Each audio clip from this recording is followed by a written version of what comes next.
तो ये था 12 राशियों का हाल और अब जानेंगे आज का महाउपाय।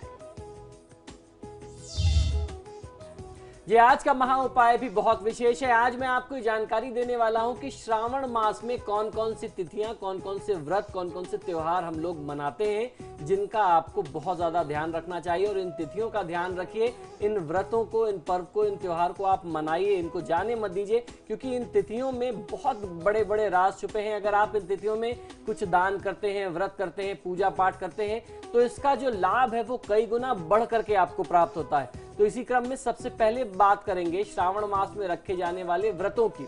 श्रावण मास के प्रत्येक सोमवार को भक्तगण भगवान शिव का व्रत रखते हैं और संध्या काल में किसी शिव मंदिर में जाकर के पूजन उपरांत व्रत को खोलते हैं।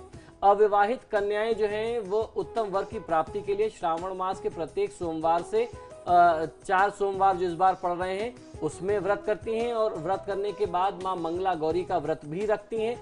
इसी व्रत को श्रावण मास से आरंभ करके 16 या 20 सोमवार तक भी आपने सुना होगा कि 16 सोमवार का जो व्रत करते हैं वो आने वाले 4 महीने जो ये चल रहा है पक्ष, इसमें चारों महीने में जो 16 सोमवार पड़ते हैं उसमें भी व्रत करते हैं। कहीं कहीं ऐसी भी मान्यता है कि ये जो 16 सोमवार है वो जाकर के 4 वर्ष में पूरा होता है, वो सिर्फ सावन के 4 या 5 सोमवार में व्रत करती हैं। ऐसी स्थिति में भगवान शिव और मां पार्वती का जो विवाह की कथा है या उनकी जो 16 सोमवार के व्रत की कथा है वो अवश्य पढ़नी चाहिए और उनकी आरती आराधना अवश्य करनी चाहिए।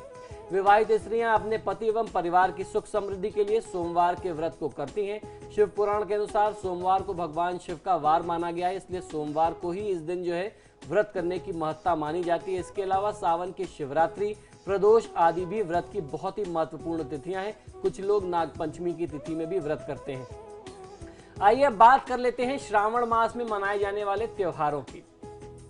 श्रावण मास में 4 त्योहार प्रमुख रूप से मनाए जाते हैं। पहला जो त्योहार है वो तीज का संजारा है। श्रावण मास के शुक्ल पक्ष की द्वितीया तिथि को तीज का संजारा मनाया जाता है। तीज के एक दिन पहले तीज माता और स्त्रियों के सजने संवरने के त्योहार को तीज का संजारा कहते हैं।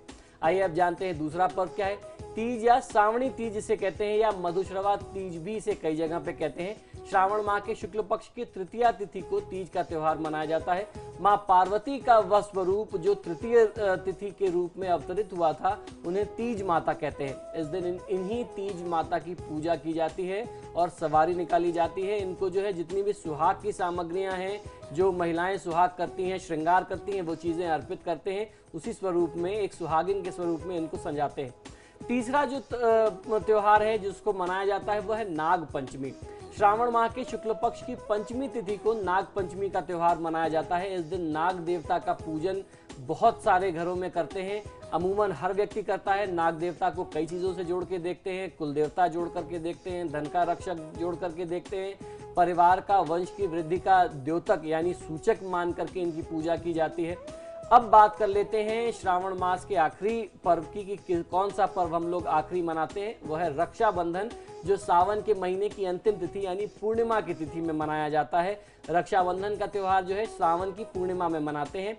इस दिन बहनें अपने भाइयों को दाहिने हाथ की कलाई पर रक्षा सूत्र बांधती हैं और भाई से सदा अपनी रक्षा का वचन लेती हैं और भगवान से भाई की लंबी आयु की प्रार्थना करती हैं और पूरा परिवार जो है राजी खुशी से इस पर्व को मनाता है। बड़े अच्छे हर्षोल्लास के साथ ये पर्व हमारे देश में मनाया जाता है। भाई बहन के प्रेम स्नेह को सुदृढ़ करने का, उस संबंध को और मजबूत करने का यह पर्व जो है अद्भुत और अद्वितीय पर्व है हमारे संस्कार में।